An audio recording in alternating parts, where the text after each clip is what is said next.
رجعنا لكم تاني والتحكيم مع جريشة ومعاكم جهاد جريشة. أول فقرة معانا النهاردة مباراة مصر وبوركينا فاسو، المباراة اللي كانت في الجولة الثالثة تصفيات كأس العالم لأفريقيا.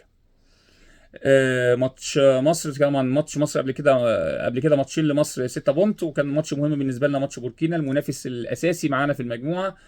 وتعادل الماتش ده بيتر كاماكو يا جماعه بمنتهى الوضوح، قلتها قبل كده عليه، لعب قبل نهائي دوري ابطال افريقيا الاهلي ومازيمبي، ويمكن احتسب جون مازيمبي، ولكن حكم الفار تدخل معاه وعدل القرار ولغى هدف مازيمبي. طبعا كان في لمسه يد واضحه على لاعب مازيمبي، وقلنا يومها الحكم لولا وجود الفار كان هيبقى في خطأ كبير في ماتش الاهلي ومازيمبي، ويومها الحكم نجح عن وجود تقنيه الفي ار. الحكم ده برضه حكم ذهاب دوري الكونفدراليه الافريقيه نهضه بركان والزمالك.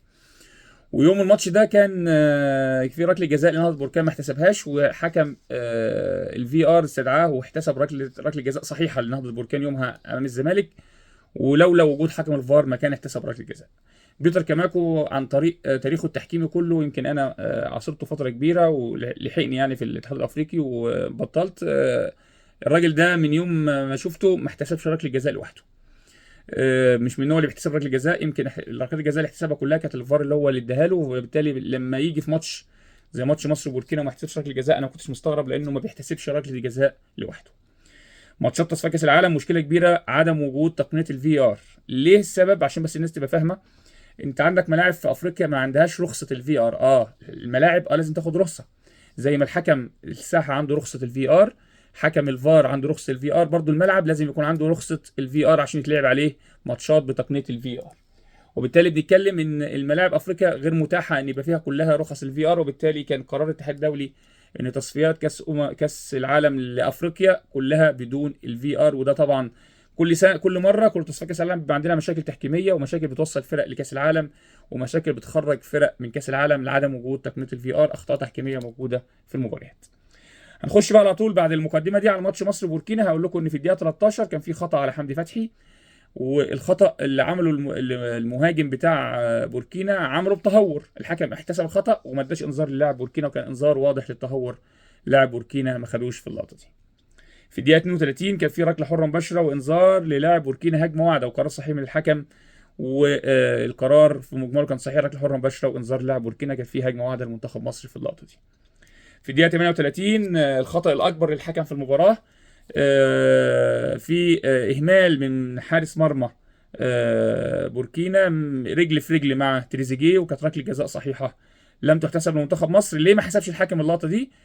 ما احتسبهاش لانه ما خدش زاويه رؤيه صحيحه عشان ياخد قرار صحيح، لكن لازم يفتح زاويه رؤيه، ياخد اقصى الشمال شويه ويفتح زاويه رؤيه ويشوف الاحتكاك اللي حصل مع تريزيجيه من حارس المرمى، وكان هتبقى ركله جزاء صحيحه لمنتخب مصر، كانت هتخلص المباراه. لكن خطأ كبير للحكم في مباراة كبيرة زي ماتش مصر وبوركينا في تصفيات كأس العالم. في الدقيقة 56 مراجعة هدف بوركينا للأمانة، الناس اتكلمت على التسلل، لكن اللقطة التحكيمية بتقول إن مفيش تسلل في اللقطة. الزميل لما لعب الكورة كان في 2 لعيبة، رقم 2 موجود في موقف سليم جدا، مفيش شك فيه في تسلل، هو اللي لعب الكورة، وبالتالي مفيش تسلل في اللعبة.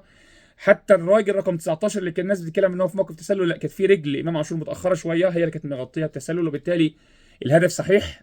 حتى لو لاعب 19 ده كان في موقف تسلل لا يحاسب لانه ما لعبش الكوره، لكن هو ما كانش في تسلل، واللاعب رقم 2 ما كانش متسلل. الهدف يا جماعه هدف بوركينا هدف صحيح.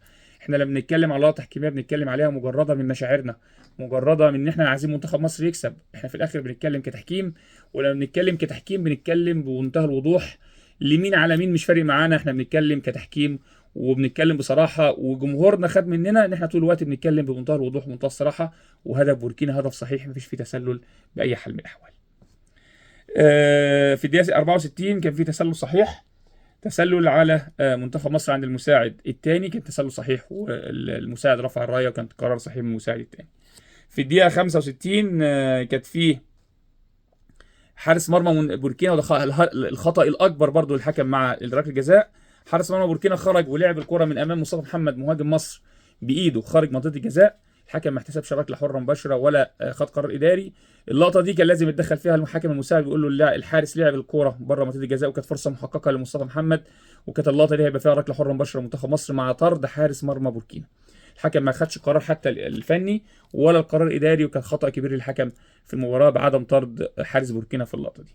في الدقيقه 80 كان في مسك سافر لعمر كمال عبد الواحد من لاعب بوركينا يستحق عليها ركله حره مباشره وانذار مستحق. و الحكم احتسب الخطأ، ما احتسبش الانذار المستحق على لاعب بوركينا اللي منع هجمه واعده ومسك سافر لعمر كمال عبد الواحد. بعد كده جت نفس اللقطه بس بالعكس بقى، البوركينا كان في مسك سافر من تريزيجيه للاعب بوركينا يستحق انذار وكانت ركله حره مباشره، لكن الحكم في اللقطه دي خد القرار الصحيح، لكن قبلها كان لاعب بوركينا يستحق انذار مع عمر كمال عبد الواحد. المباراه خلصت، المباراه خلصت و إذاعة الشباب والرياضة من القاهرة.